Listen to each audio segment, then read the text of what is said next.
monde, ici c'est Marc-André Ferron. Aujourd'hui, on va parler de la notion de changer les comportements des individus, des travailleurs, etc. parce que ça fait partie des désirs de beaucoup d'organisations.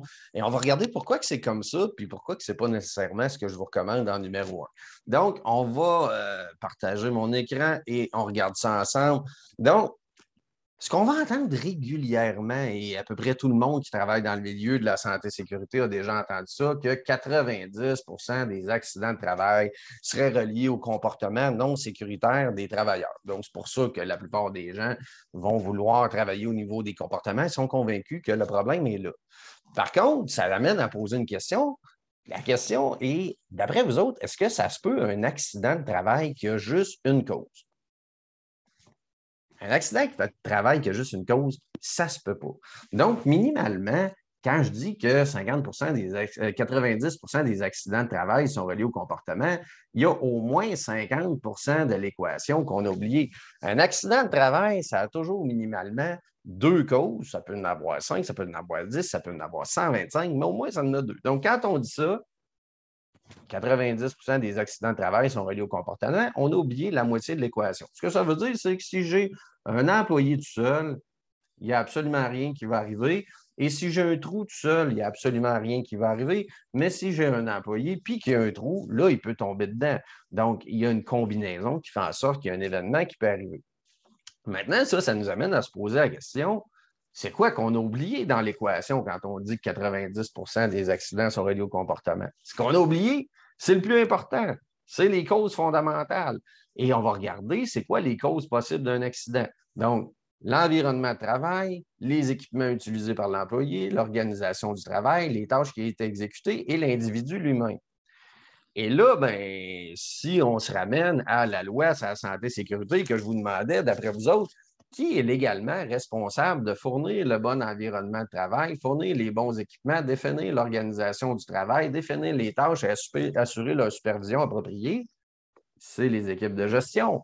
Pour quelle raison? Parce que la santé et sécurité, c'est de la gestion de risque. Puis qui fait de la gestion? Des gestionnaires. Et là, après ça, on voudrait se dire, ouais, mais au moins l'individu, lui, il est responsable de l'individu. Mais ce n'est pas si clair que ça. Parce que, comme équipe de gestion, on a des comportements de gestion qui vont impacter directement les comportements du travailleur. La première des choses, par exemple, si je veux que mon employé se cadenasse convenablement, est-ce que j'ai écrit une procédure de cadenassage? Est-ce que je l'ai formé sur les rôles et responsabilités qui sont là-dedans? Et ça de manière récurrente, pas juste une fois il y a 10 ans. Puis après l'avoir formé, est-ce que j'ai évalué qu'il avait compris ses rôles et responsabilités à 100 parce qu'il les a compris à 10 après la formation, comment il va faire pour les exécuter à 100 Puis est-ce que j'ai audité ces programmes-là? Et après ça, est-ce que j'assure une rigueur d'exécution ou je tolère que les gens n'exécutent pas leur rôle? Et ça va avoir un impact direct sur les comportements du travailleur, que lui, son rôle, c'est d'exécuter ses rôles à 100 Donc, ça nous ramène à une citation que j'aime bien d'un monsieur qui s'appelle M. Fleming en Angleterre, qui a passé beaucoup de temps à faire l'analyse de tout ce qui est comportemental en santé et sécurité, puis qui dit traiter les comportements individuels sans regarder les autres paramètres, c'est-à-dire l'organisation du travail, la gestion, les équipements, l'environnement, les outils, un peu ce qu'on a vu là, ça revient à ne pas adresser les causes fondamentales des événements. Donc, si je travaille ces comportements individuels, je ne règle pas mes causes fondamentales. Qu'est-ce qui arrive si je ne règle pas mes causes fondamentales? Bien, les mêmes accidents vont se répéter tout le temps.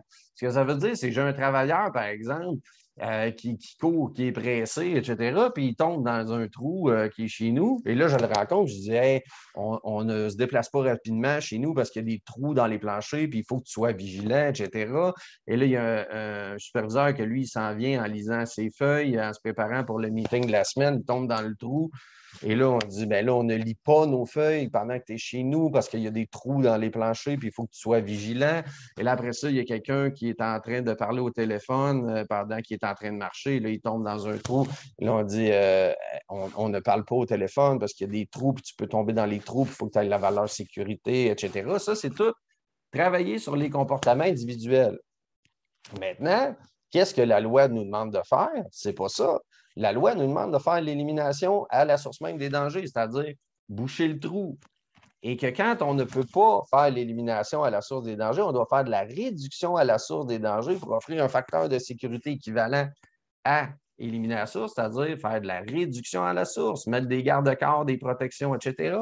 Et là, vous pouvez imaginer comment ça pourrait être complexe. Assurer la sécurité d'un trou avec des mesures de gestion, ça voudrait dire assurer la présence d'un garde 24 heures par jour, 7 jours sur 7, qui s'assure que personne ne s'approche, avec des zones assurées, distance d'approche, etc.